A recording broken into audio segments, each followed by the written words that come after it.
He was a man who had entirely given up on the world, rotting away in a drafty, dying estate. She was a desperate woman with muddy boots, nowhere to go, and half a stolen cabbage in her satchel. When she stood in his neglected kitchen and offered to make it a home, he laughed until his chest ached. It was a cruel, hollow sound.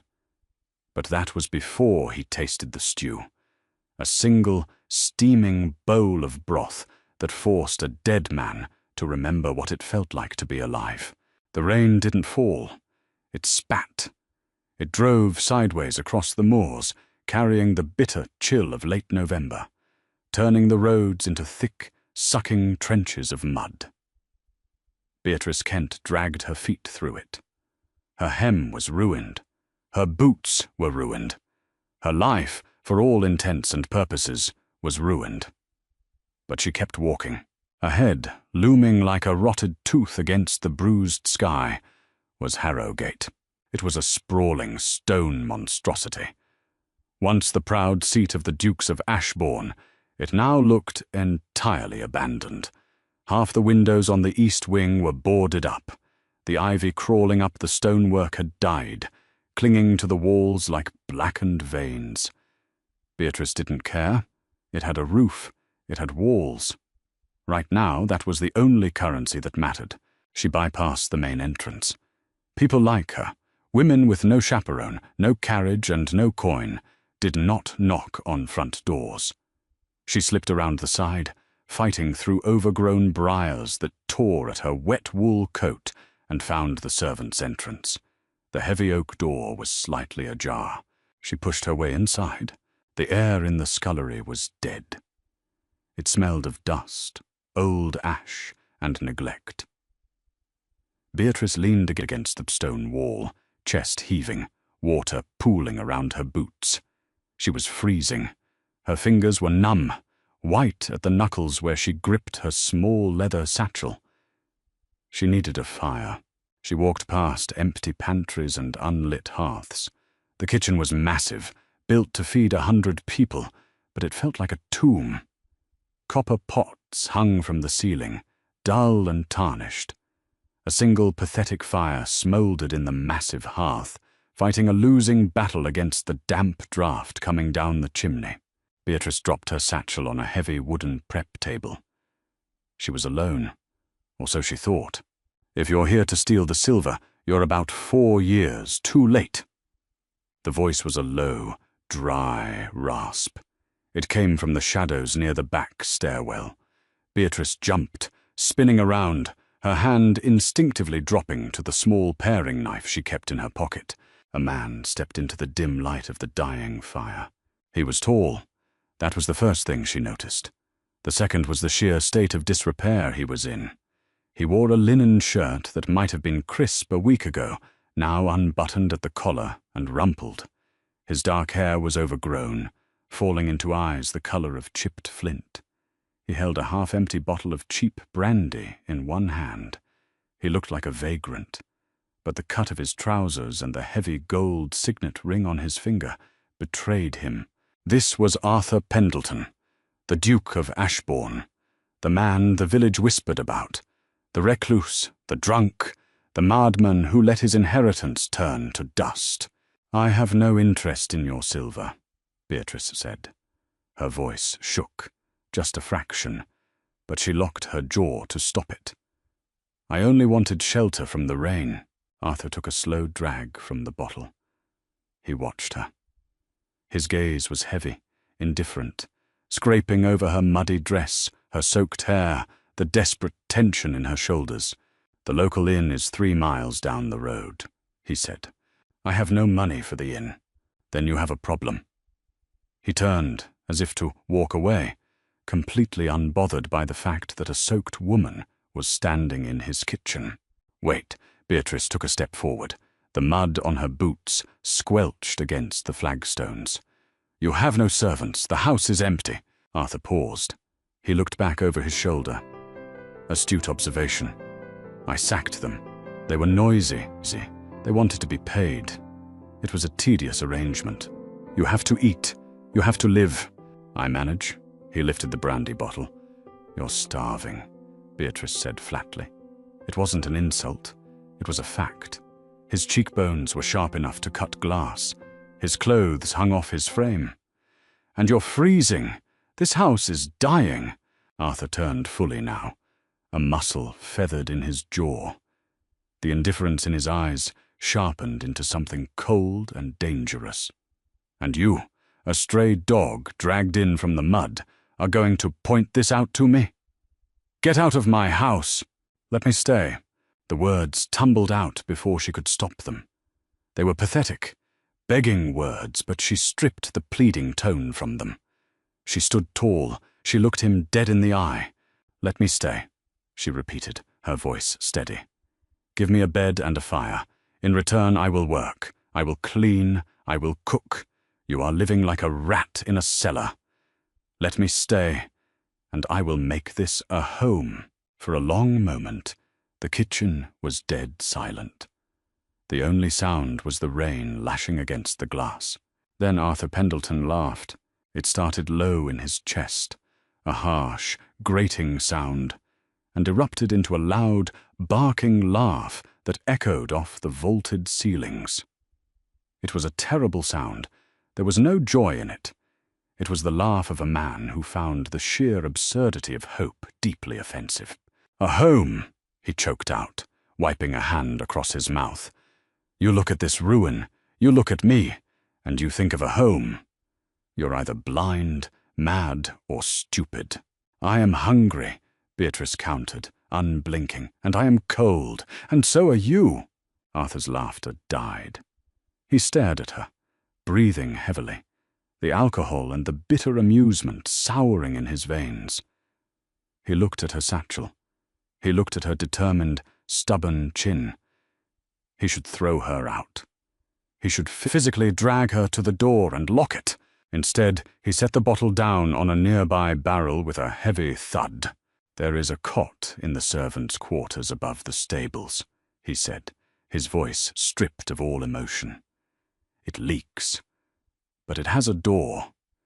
You will find nothing in the pantries but root rot and salted beef that tastes like boot leather. If you think you can make a home out of that, you are welcome to try. But do not bother me, and do not speak to me." He didn't wait for her to answer. He turned and walked away, his footsteps fading into the cavernous, dark belly of the house. Beatrice stood alone in the kitchen. She looked at the dying fire. She let out a long, shaky breath, her knees finally trembling. She had a roof. She walked over to the hearth, grabbed an iron poker, and began to stoke the embers. Morning at Harrogate didn't break. It simply seeped through the dirty windows in shades of grey. Beatrice had slept in her clothes. The cot in the stable loft was exactly as Arthur had described, draughty, damp, and uncomfortable. But she had wrapped herself in a moth-eaten wool blanket she found in a trunk, and slept the heavy, dreamless sleep of the utterly exhausted. When she woke, the cold was biting. She didn't linger in bed. There was no time for self-pity. Survival required momentum. She washed her face with freezing water from a rusted pump outside, tied her tangled brown hair back with a piece of string, and walked into the manor.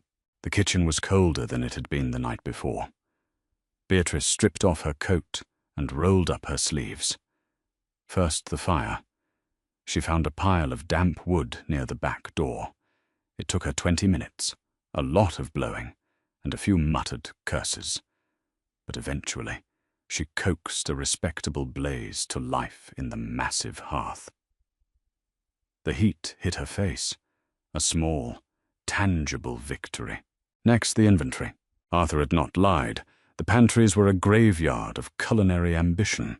She found 3 barrels of flour, 2 of them infested with weevils. She found a sack of potatoes, half of them sprouted and soft. There were a few withered carrots, a pungent onion, and a small block of salt wrapped in brown paper. And then there was the meat. Hanging from a hook in the coldest part of the larder was a slab of salted beef. It was dark, hard as mahogany, and looked entirely inedible. Beatrice stared at it. She reached out and knocked on it with her knuckles. It made a solid, hollow sound. "Right," she murmured to the empty room. "We'll see about you." She dragged a heavy wooden block to the center of the kitchen. She found a cleaver that was more rust than steel. She spent 10 minutes sharpening it on a stone until it had a passable edge. Then she took down the beef. It was exhausting work. The meat fought her at every turn.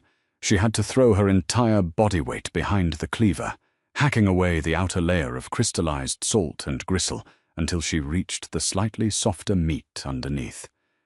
She cut it into small, uniform cubes. Her shoulders burned. Her hands cramped. She dumped the meat into a large iron pot, filled it with water from the pump, and set it over the fire. She let it boil. She dumped the salty water, refilled it, and boiled it again. She did this 3 times to draw out the brine that would have otherwise turned the meal into poison. While the meat boiled, she salvaged the vegetables. She carved away the rot from the potatoes, diced the carrots, and sliced the onion. She found her satchel, opening it to reveal her prize. Half a head of cabbage, slightly bruised but crisp, stolen from a farmer's cart 2 days ago. She shredded it meticulously. Upstairs in his study, Arthur was awake. He had not slept. He had spent the night in a leather wingback chair, staring at the embers in his own fireplace, nursing the dregs of his brandy. He felt hollowed out, an empty shell of a man waiting for the structure to finally collapse. Then he smelled it. It was faint at first.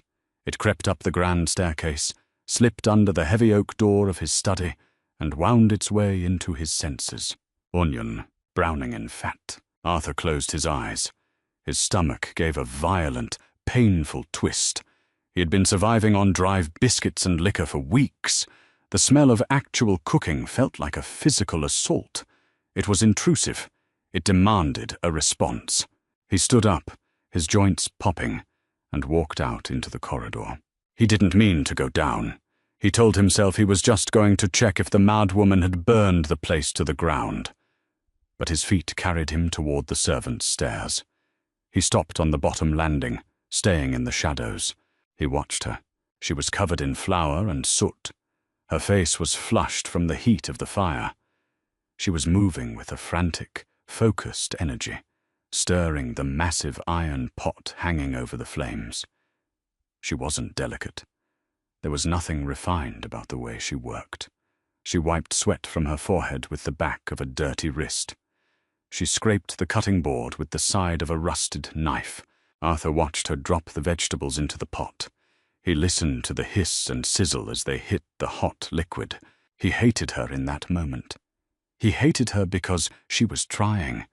Harrogate was a monument to his failure, a physical manifestation of his ruined life, and this woman was standing in the middle of it, stubbornly refusing to let it die. She was fighting the decay with potatoes and salt. It was pathetic. It was infuriating. But the smell, God, the smell, the sharp sting of the onion mellowed into a deep, savory richness as the beef fat rendered down. The earthy scent of root vegetables mingled with the faint hint of a dried thyme sprig she must have scavenged from the overgrown herb garden outside. It smelled like warmth. It smelled like the past before everything had gone black. Arthur realized he was gripping the wooden banister so hard his knuckles were white. He turned around, silently walking back up the stairs. He wouldn't eat it. He wouldn't give her the satisfaction. Down in the kitchen, Beatrice covered the pot with a heavy lid. She stepped back, her back aching, her hands blistered. The fire crackled, the pot bubbled. Now they waited. By late afternoon, the rain had stopped, leaving behind a heavier, damp fog that pressed against the windows. In the kitchen, the air was thick and heavy with the smell of the stew. It had simmered for 6 hours. The tough, leathery beef had surrendered to the low heat, breaking down into tender shreds. The potatoes had dissolved slightly, thickening the broth into a rich, glossy gravy. Beatrice took a wooden spoon, dipped it into the pot, and blew on it. She tasted it. She closed her eyes. It wasn't a masterpiece.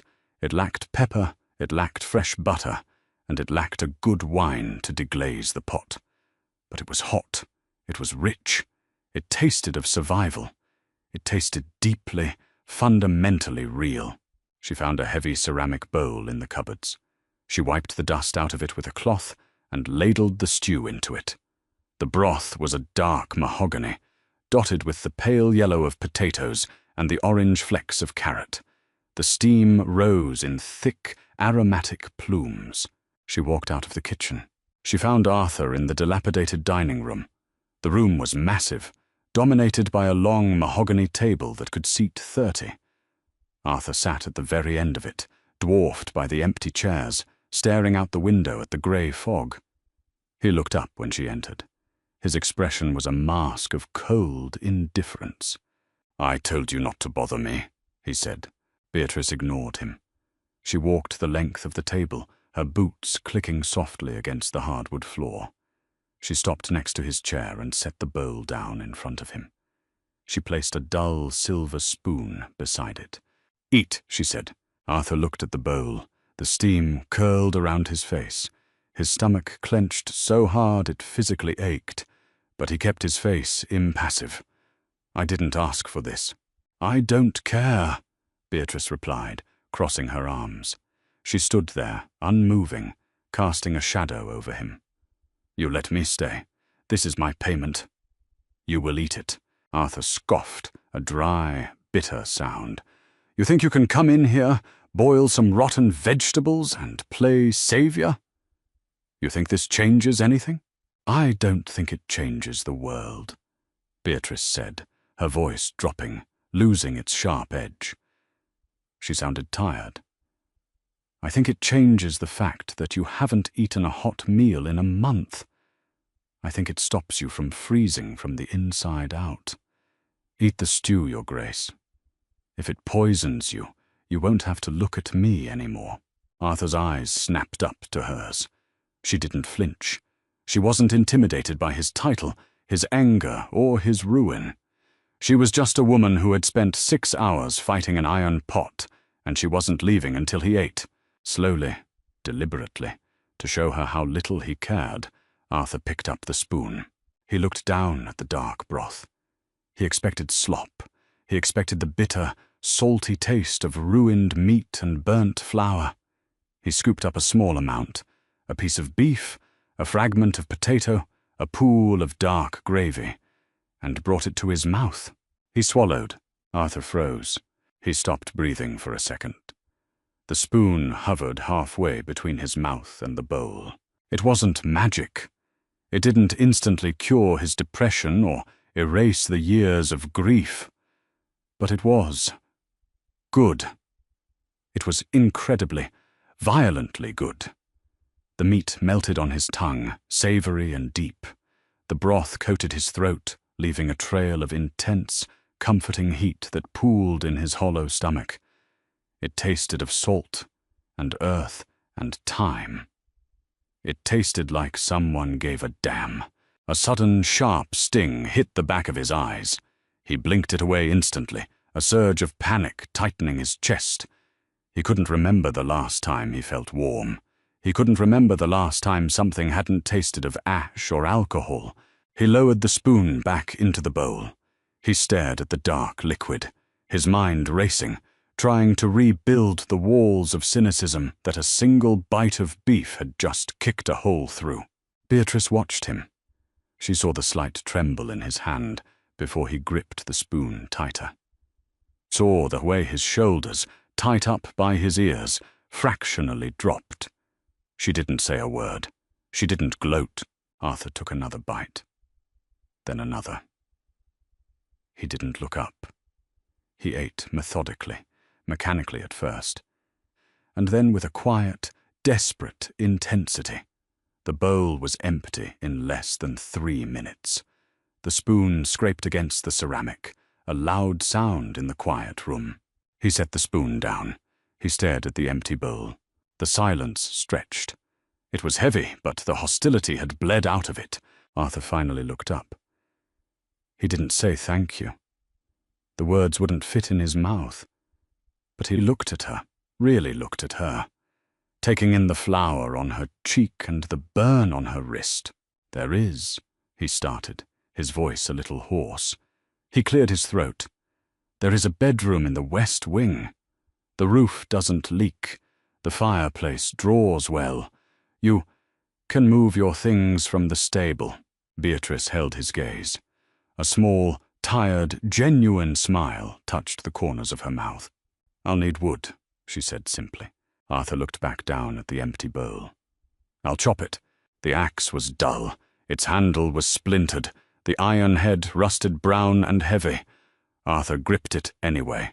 He stood in the courtyard behind the kitchens, the morning frost biting at his face. The air was thin and sharp. He threw his coat over a broken stone bench and rolled up the sleeves of his linen shirt. His breath plumed white in the grey air. At his feet lay the remains of a massive, fallen oak that a storm had brought down 2 winters ago. It had been rotting in the mud ever since. He swung the axe. It hit the wood with a dull, ineffective thud, biting barely a 1/4 inch into the bark. The shock travelled up the wooden handle, rattling the bones in Arthur's forearms and jarring his shoulders. He hissed through his teeth. His muscles, atrophied by months of sitting in a chair and drowning himself in cheap spirits, screamed in immediate protest. He swung again, harder this time. The blade caught. For the next 2 hours, Arthur Pendleton waged a bitter, violent war against the dead tree. He did not know how to chop wood. He was a duke. Before the collapse of his life, a dozen men would have ensured a roaring fire in every room he graced before he even woke. Now, he was just a man with a piece of iron, fighting to keep a promise he didn't fully understand why he'd made. Blisters formed on his palms within the first 20 minutes. By the hour mark, they had popped, leaving raw, weeping skin pressed against the rough grain of the axe handle. He ignored the sting. There was something profoundly grounding about the pain. It drowned out the noise in his head. Every swing, every splintering crack of wood was a second he wasn't thinking about the empty halls of Harrowgate, the mounting debts, or the suffocating guilt that usually paralyzed him. He chopped until his shoulders burned with a fierce, lactic fire. He chopped until he was sweating through his shirt despite the freezing temperature. Inside the house, Beatrice was fighting her own war. The West Wing bedroom was, as Arthur had promised, dry. But it had not been touched in perhaps a decade. Dust lay thick on the floorboards, looking like a blanket of grey snow. The heavy velvet curtains were stiff with age, the mattress on the massive mahogany bed smelling of old lavender and stale air. Beatrice tied a rag over her nose and mouth and set to work. She hauled buckets of freezing water up 2 flights of stairs. Her hips ached from the heavy lifting, her boots slipping on the worn wooden treads. She stripped the bed.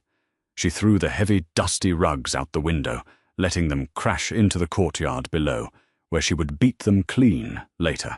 She got down on her hands and knees and scrubbed the floorboards with a stiff brush and a sliver of lye soap she had found in the scullery. The lye ate at the skin of her hands. The icy water numbed her fingers until they were stiff claws. She didn't stop. She moved with a desperate, frantic rhythm. If she stopped, she would realize how cold she was. If she stopped, she would remember that she was entirely dependent on a volatile, broken man in a dying estate. By mid-afternoon, the room was clean. The wood floors gleamed dully. The mattress was turned. The curtains were beaten free of dust and tied back to let in the pale, watery sunlight. Beatrice sat back on her heels, wiping her brow with the back of a raw, red hand. She took a deep breath. It smelled like soap and cold air. It smelled clean. A heavy, dragging footstep sounded in the hallway. Beatrice turned. Arthur stood in the doorway. He looked terrible. His shirt was clinging to him with sweat. His hair was plastered to his forehead. His breathing was ragged, shallow, and harsh in the quiet room. In his arms he held a massive pile of split oak. It was roughly chopped, the cuts uneven and jagged, but it was dry. He walked past her without a word. He crossed to the grand stone fireplace, dropped the wood onto the hearth with a deafening clatter, and stepped back. He swayed, just slightly, his boots scuffing the clean floorboards. Beatrice stood up. She looked at the wood. Then she looked at his hands. He had tried to wipe the blood off on his trousers, but it was still seeping from his torn palms, staining the white linen of his cuffs. His knuckles were bruised, the skin shredded. Arthur caught her looking. He immediately curled his hands into fists, hiding the damage, a flash of defensive pride hardening his features. He lifted his chin, his jaw setting into a rigid line. "The chimney is clear," he said roughly. "I checked it from the roof. It will draw." Beatrice looked from his bleeding hands to his sweat-streaked face. She didn't offer pity. She knew instinctively that pity would be the one thing that would make him turn on his heel and leave. She stepped forward. She reached into her apron pocket and pulled out a clean, torn strip of linen she had salvaged from a ruined sheet to use as a dusting rag. She held it out to him. "Wrap them," she said simply, "or you'll get an infection from the bark, and I won't have time to nurse you. I have dinner to make." Arthur stared at the white cloth. He looked at her face, searching for mockery, searching for the cloying sympathy he despised. He found neither. He found only the weary, practical gaze of a woman who understood exactly what it cost to survive the day. Slowly, his jaw unclenching, he reached out and took the cloth. His fingers brushed hers. They were ice cold. "Thank you," he muttered, the words barely audible. "Thank you for the wood," she replied. He turned and walked out. Beatrice knelt by the hearth. She built a tepee of kindling, struck a flint, and watched as the small flame caught. The fire grew, greedy and bright, pushing back the damp chill of the room. For the first time in months, Beatrice felt warm. The stew lasted 3 days. On the 4th morning, Beatrice scraped the bottom of the iron pot, finding nothing but hardened grease.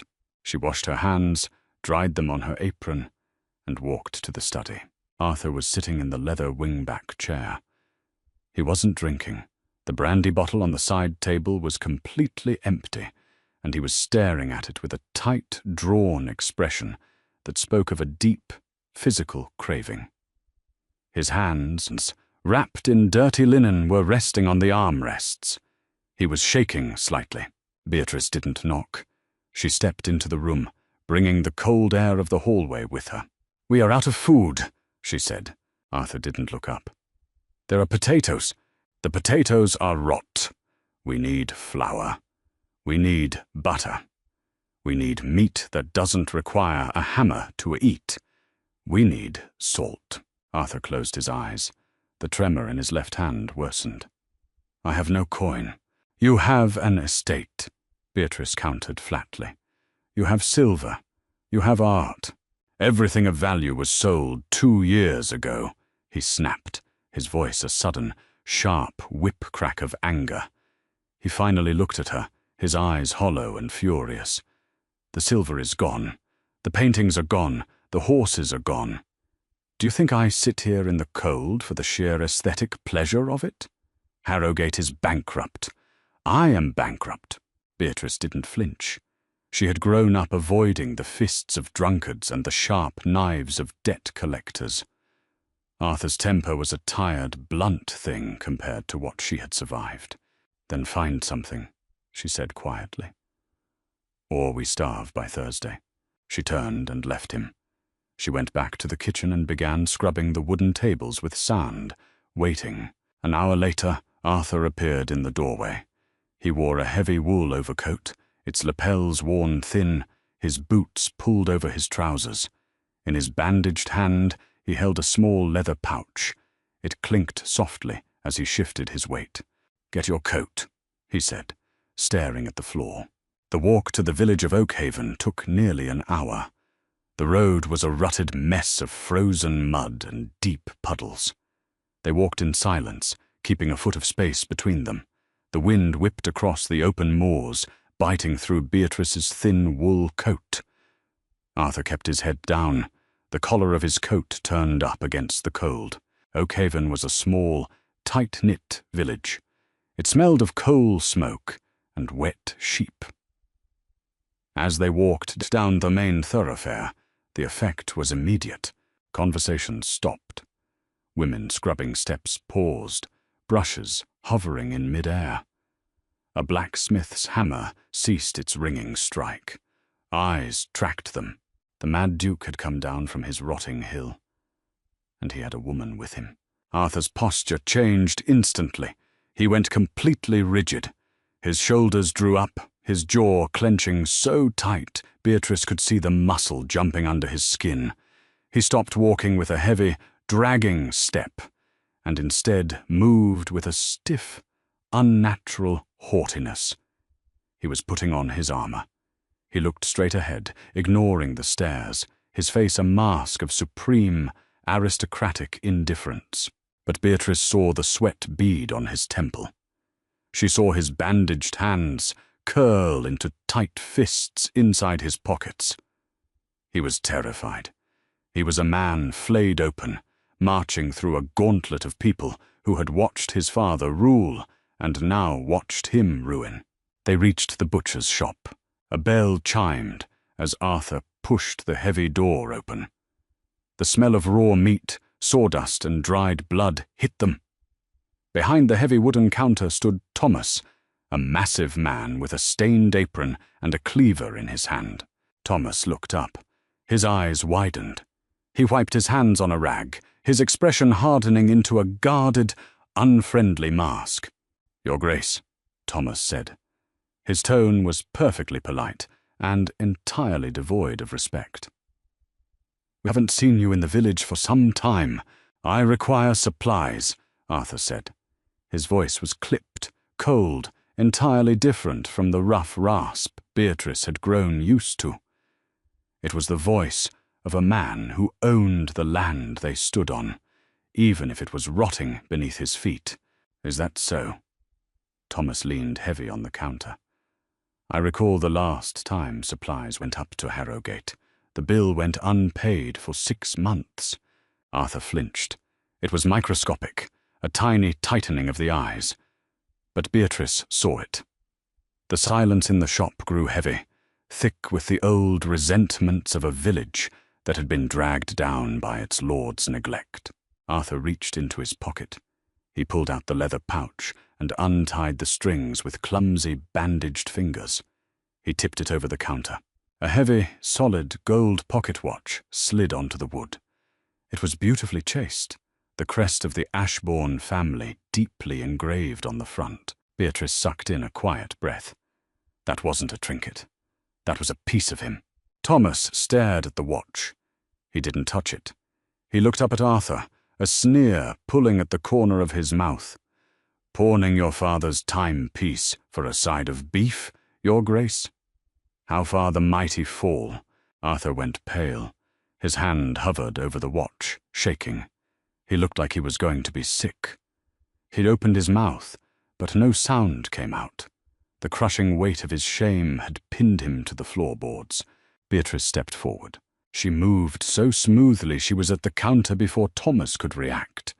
She slammed her hand down, flat on the wood, covering the gold watch entirely. "We are not pawning anything," Beatrice said. Her voice was sharp, loud, and rang off the tiled walls. She fixed Thomas with a glare that could have stripped paint from a hull. "We are purchasing, and we are paying in gold, because paper notes are entirely useless to men who don't know how to run a proper ledger." Thomas blinked, taken aback by the sudden fury of this dirty, ragged woman. "Who are you?" "I am the housekeeper of Harrogate," Beatrice lied without missing a beat, her chin jutting out. And the Duke has grown tired of his meals tasting of poor quality. I need a whole chicken, a ham hock, 4 pounds of your best bacon, a sack of flour, and 3 pounds of salt. Now." Thomas scowled. "Listen here, girl." "No, you listen," Beatrice cut him off, leaning over the counter. "That watch is worth 20 times what this miserable shop turns over in a year. You will weigh it. You will cut us a fair price for the meat, and you will give us the change in silver shillings. If you attempt to shortchange his grace, I will personally walk this watch to the jeweller in York and tell every soul on the road that Thomas the butcher is a cheat who turns away honest gold. Do we understand each other?" The shop was dead silent. Arthur was staring at Beatrice, his breath caught in his throat. He had never seen someone defend him. He had spent years defending himself against the whispers, against the pity, against the rage. But this woman, who owed him nothing, had just thrown herself between him and the village's disdain like a shield. Thomas looked from Beatrice to the grim, shocked face of the Duke. He grumbled, spitting into the sawdust on the floor. "Fine," Thomas muttered, pulling out his ledger. "Let me see the watch." Beatrice lifted her hand. The transaction was tense, brisk, and fiercely negotiated by Beatrice, who haggled over the price of the bacon with the viciousness of a street dog defending a bone. Arthur stood behind her, silent. The rigid detention in his spine had slowly uncoiled. 20 minutes later, they walked out of the shop. Arthur carried a heavy sack over his shoulder. Beatrice carried a woven basket filled with wrapped meat and a dozen fresh eggs. In Arthur's pocket, heavy and solid, sat 20 silver shillings. They walked back down the road, leaving the village behind. The wind was still biting, the road still muddy, but the walk felt entirely different. When they reached the iron gates of the estate, Arthur finally stopped. He hoisted the heavy sack higher onto his shoulder. He looked down at Beatrice. Her nose was red from the cold, her hair blowing wildly in the wind. "You did not have to do that," Arthur said. His voice was low. It wasn't the Duke speaking. It was just a man. Beatrice adjusted her grip on the basket. She didn't look at him, keeping her eyes on the path ahead. "A man shouldn't be made to bleed in public," she said quietly. "The world is hard enough. We have food now. Let's go home." Arthur stared at her profile. For the first time in years, the word didn't sound like a lie. "Home." "Yes," he said, following her up the path. "Let's go." The kitchen of Harrogate felt entirely different that evening. It was no longer a tomb. The massive hearth blazed, casting a warm orange glow across the stone walls and the newly scrubbed flagstones.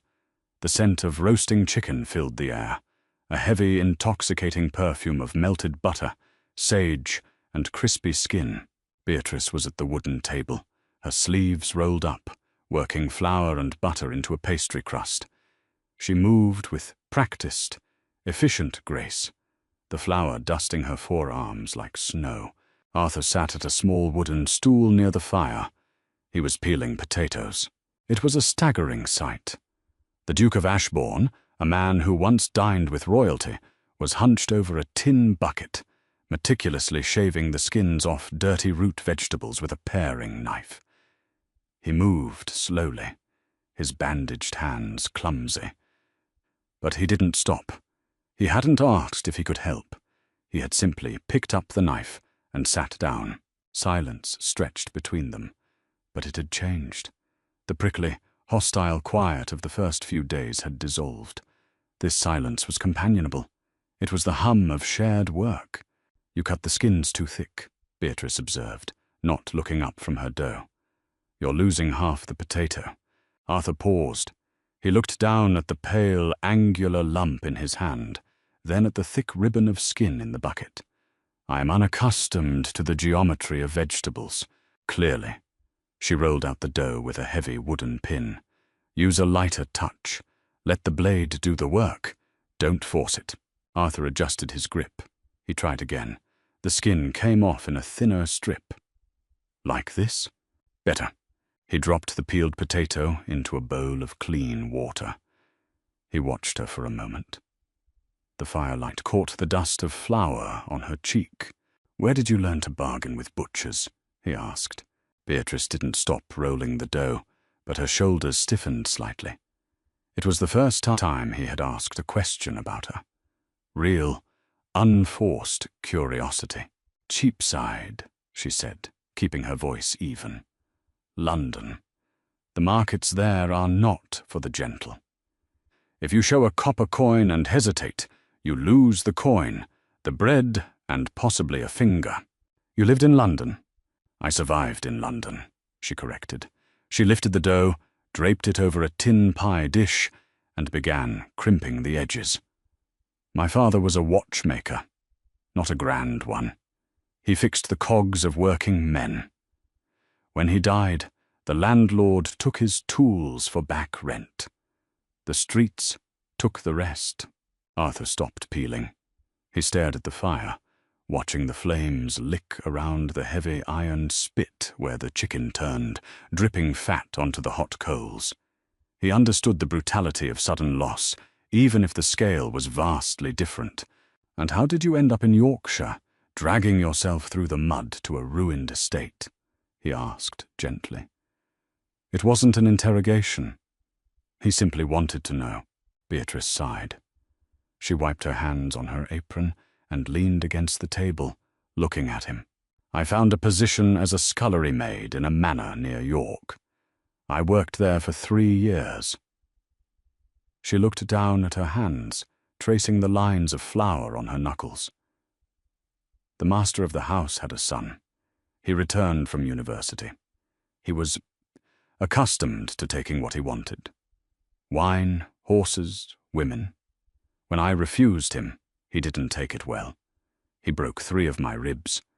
When I complained to the housekeeper, she called me a liar and threw me out in the night. No wages, no coat."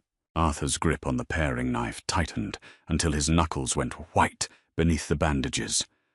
A dark, ugly rage flared in his chest, a sudden, violent protectiveness that shocked him with its intensity. He looked at her slender frame, imagining the bruising, the cold, the sheer terror of being discarded into the night. "I should like to know his name," Arthur said, his voice dropping into a deadly quiet register. Beatrice looked up, surprised by the venom in his tone. She offered a small, sad smile. "His name doesn't matter. He has a warm bed and a full belly. The world is built for men like him." "The world is a broken mechanism," Arthur muttered, looking back at the fire. "It rewards the cruel and punishes the honest."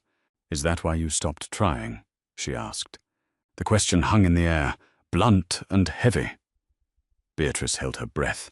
She had pushed too far.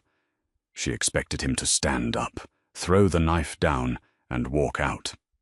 She expected the Duke to return, cold and untouchable. Instead, Arthur let out a long, ragged exhale.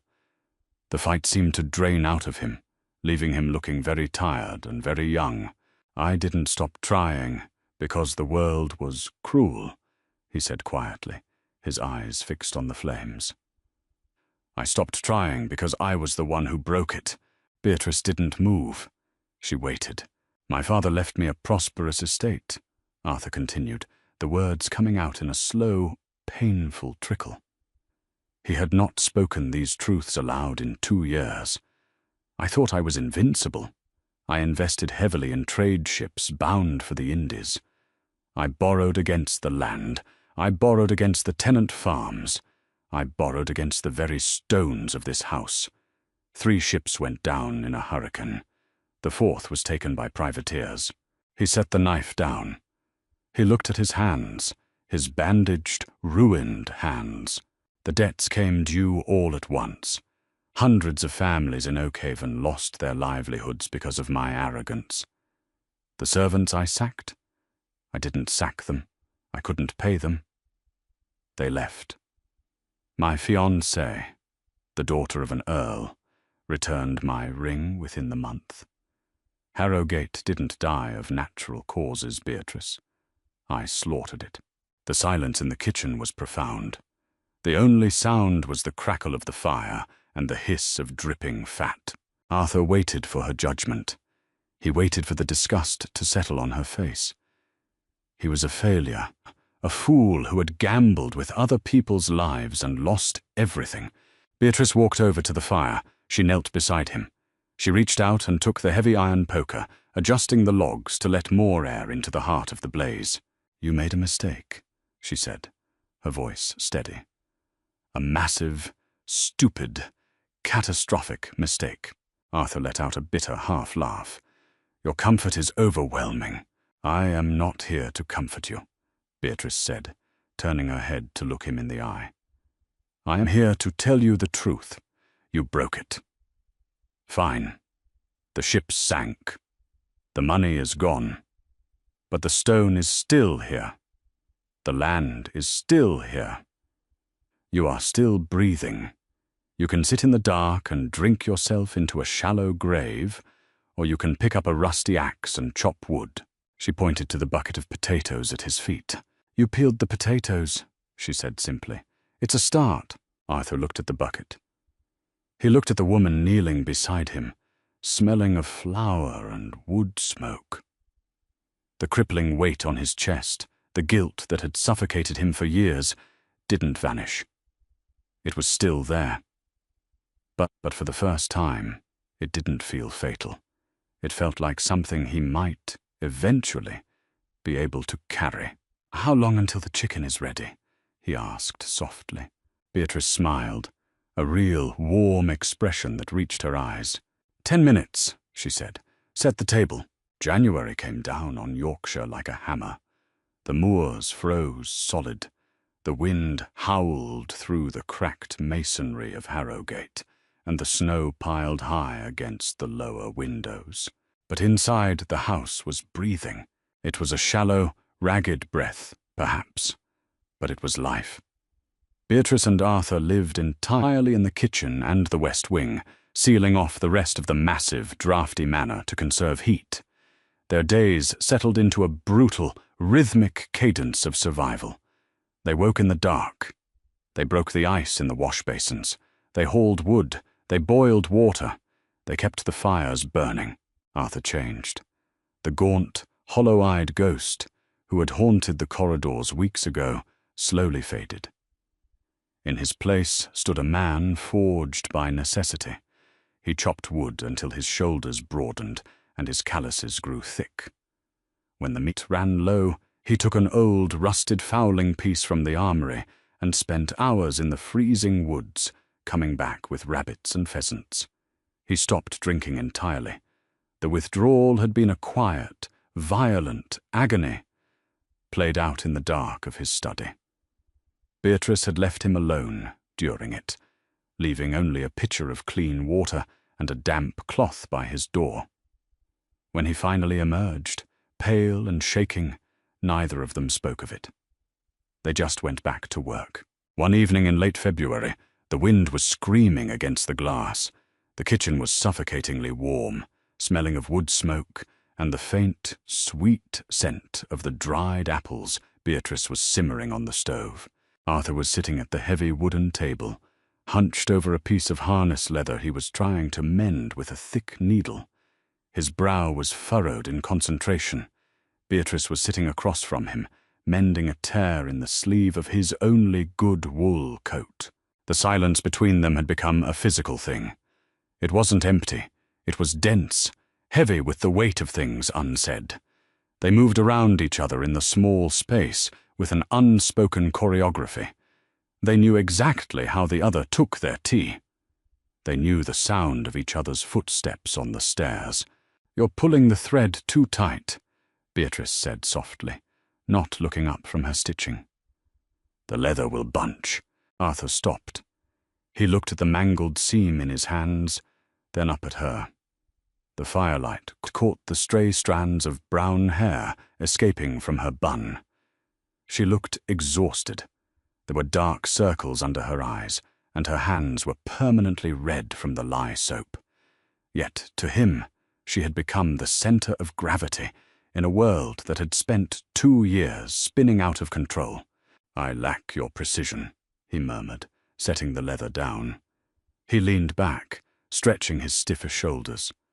"I went to Oakhaven today." Beatrice's needle paused. She looked up. "To the butcher?" "To the baker. His roof collapsed under the snow last week." Arthur ran a hand over his face. "I helped him clear the timber. I told him I would send a cart of slate from the old quarry on the estate to patch it in the spring." "I told him the estate would cover the cost." Beatrice stared at him. She knew exactly what that meant. For 2 years, the Duke of Ashbourne had hidden from his tenants, too ashamed to look them in the eye, too broke to fulfill his duties as their lord. "What did he say?" she asked. Arthur looked down at his scarred hands. "He spit on the ground. He told me the slate would probably be rotten." A small, wry smile touched the corner of his mouth. "Then he gave me a loaf of bread and told me not to be late with the cart." "It is a start." "It is," she agreed softly. Arthur reached across the table. He didn't ask for permission. He simply laid his hand over hers, trapping the needle and the wool beneath his palm. His skin was rough, warm, and heavy.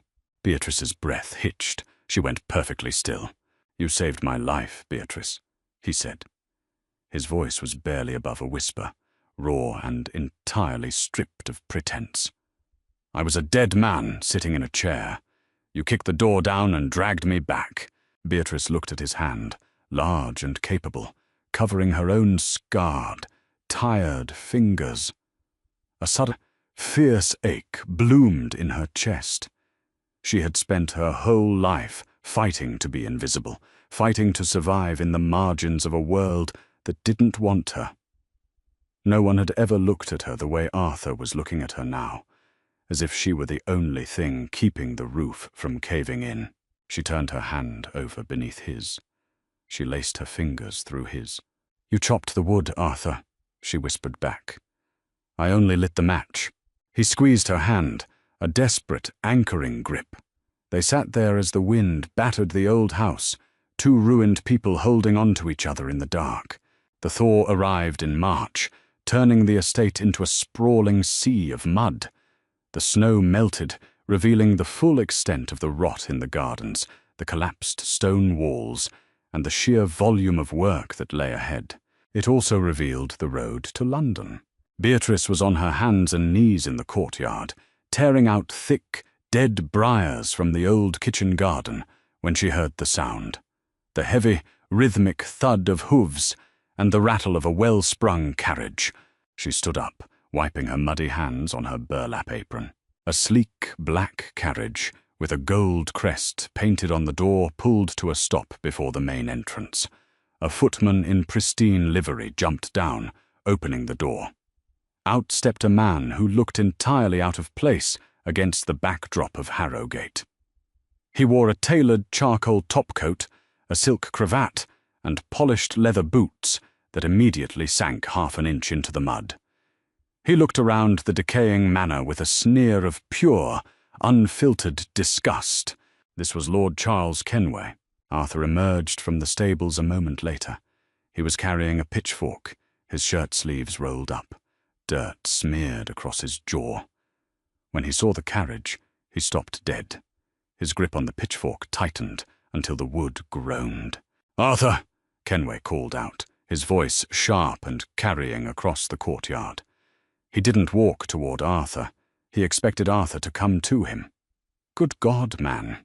I heard the rumors, but I assumed they were exaggerated. You look like a field hand." Arthur handed the pitchfork to a bewildered stable boy they had hired 2 weeks prior. He walked slowly toward the carriage. His posture shifted, the relaxed, grounded man of the past few months instantly locking away. "Charles," Arthur said, stopping a few feet away, "to what do I owe the displeasure? You are a long way from Mayfair." "I was visiting my sister in York," Kenway said, pulling a silver cigar case from his pocket. "I thought I would survey my latest investment. I purchased the last of your promissory notes from the bank, Arthur. The debt is entirely mine now." He gestured lazily at the house.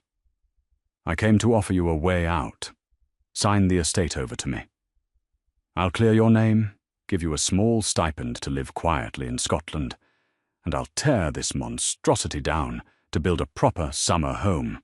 Beatrice felt the blood drain from her face. She stepped out from the shadows of the garden wall. Kenway caught the movement. His eyes snapped to her, dragging up and down her muddy dress, her apron, her unpinned hair. A slow, deeply unpleasant smile spread across his face. "Ah," Kenway drawled, his tone dripping with venomous amusement. "I see you haven't lost all your appetites, Arthur, though your standards have plummeted. Tell me, does she charge by the hour, or do you just let her sleep in the house for the novelty of it?" The silence that followed was absolute. Beatrice braced herself. She waited for Arthur to look away. She waited for the Duke to emerge, to distance himself from the dirty housekeeper, to protect whatever shred of pride he had left in front of his peer. She had seen men cave to the pressure of society 100 times before. Arthur didn't look away. He didn't flinch. He moved so fast that Kenway didn't even have time to step back. Arthur closed the distance between them, grabbed Kenway by the lapels of his expensive top-coat, and slammed him backward into the side of the carriage. The wood cracked. The horses whinnied in panic. The footman leaped forward, but froze when he saw the look in Arthur's eyes. Arthur pinned Kenway to the carriage door. He wasn't the broken drunk man who had lost his ships. He was a man who had spent the winter swinging an axe, hauling stone, and fighting the freezing earth. The muscles in his forearms were corded tight as iron. "You will not speak to her," Arthur said. His voice was completely devoid of a shout. It was a low, terrifying rasp that carried the promise of immediate violence. "You will not look at her. You will not breathe the air in her direction." Kenway's face flushed dark red, panic finally breaking through his arrogant veneer. "Take your hands off me, you madman! I own this land. I hold the notes." "You hold paper," Arthur snarled, shaking him once, hard enough to rattle Kenway's teeth. "I hold the stone. I hold the mud. You want Harrogate? You will have to drag me out of it in a pine box. Do you understand me? I am not running to Scotland. I am not hiding any more." Arthur shoved Kenway away. The lord stumbled, catching himself against the carriage wheel, his silk cravat skewed, his breathing heavy. "You're a fool," Kenway spat, straightening his coat with shaking hands. "You have nothing. You are nothing." Arthur turned. He looked at Beatrice standing by the garden wall. His eyes softened, just for a fraction of a second, before he looked back at the man he used to call a friend. "I have everything I require," Arthur said coldly. "Get off my land, Charles. If I see your carriage on this road again, I will burn it to the axles." Kenway scrambled into the carriage. He slammed the door, shouting at the driver. The black coach lurched forward, the wheels spinning in the mud before finding purchase and rocketing down the driveway. Arthur stood in the courtyard, chest heaving, watching the carriage disappear into the mist. He slowly uncurled his fists. His knuckles were white. Beatrice walked toward him. She stopped a foot away. Her heart was hammering violently against her ribs. Arthur finally turned to her. The anger drained from his face, leaving him looking exhausted but entirely grounded. He reached out, hesitating for a moment, before gently brushing a smear of dirt from her cheek with his thumb. "Are you all right?" he asked roughly.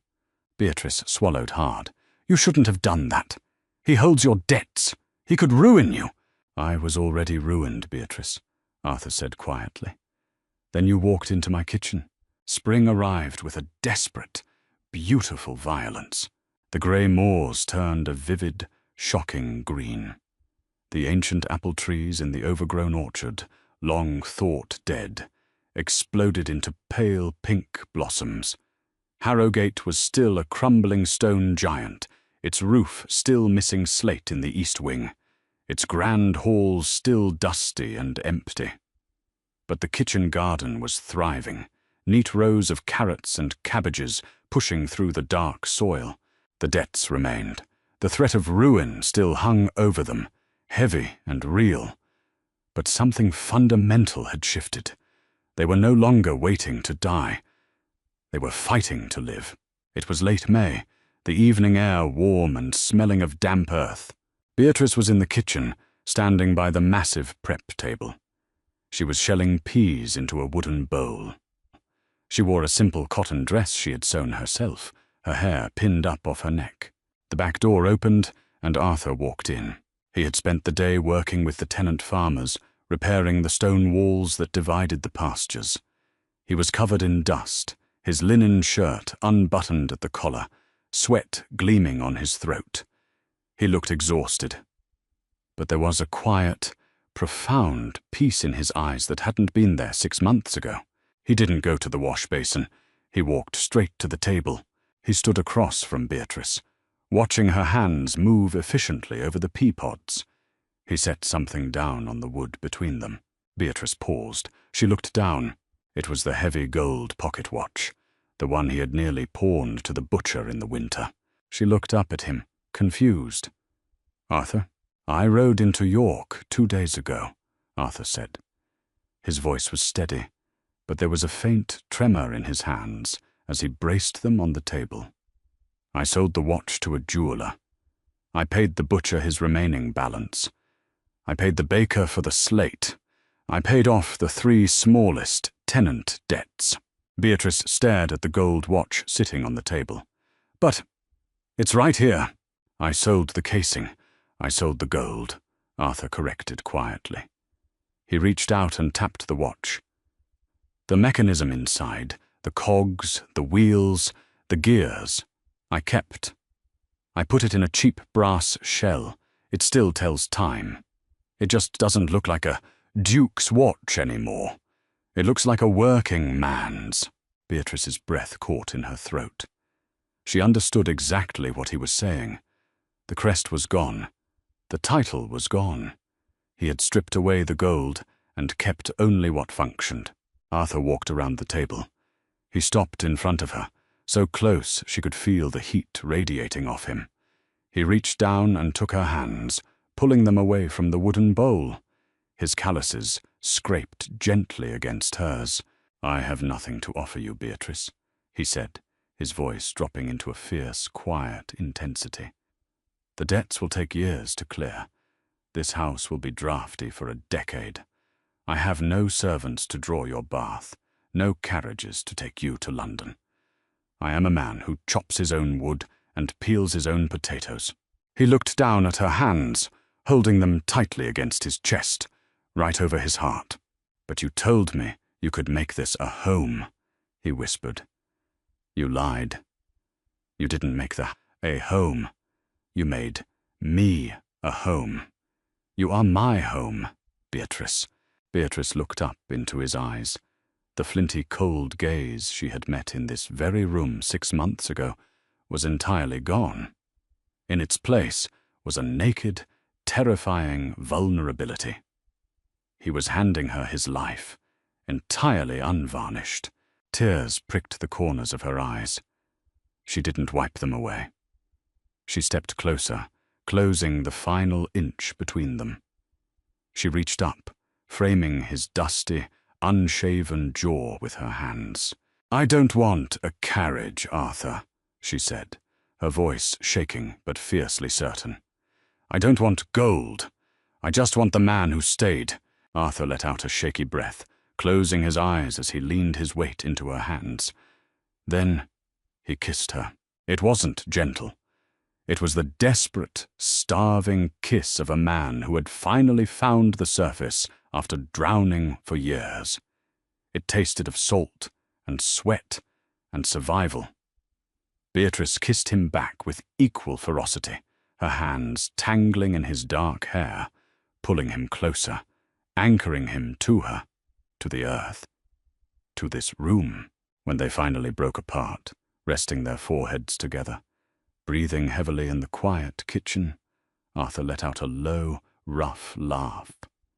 It wasn't the hollow, cruel sound she had heard on her first night. It was a sound of pure, unadulterated relief. He looked over her shoulder at the hearth. A heavy iron pot hung over the fire, simmering gently. "What's for dinner?" he asked, a smile pulling at his mouth. Beatrice smiled back, a radiant, beautiful thing that lit up the dim room. "Beef stew," she said softly. "But this time we have fresh butter. A home isn't built of stone, and a man isn't defined by his title. It is built in the quiet moments of shared labor, the patching of wounds, and the stubborn refusal to let the fire die."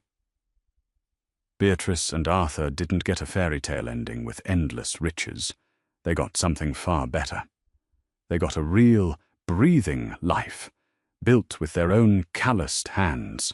If this story made you believe in the power of second chances, hit that like button and share it with someone who appreciates a love story rooted in reality. Subscribe to the channel for more deeply human historical dramas.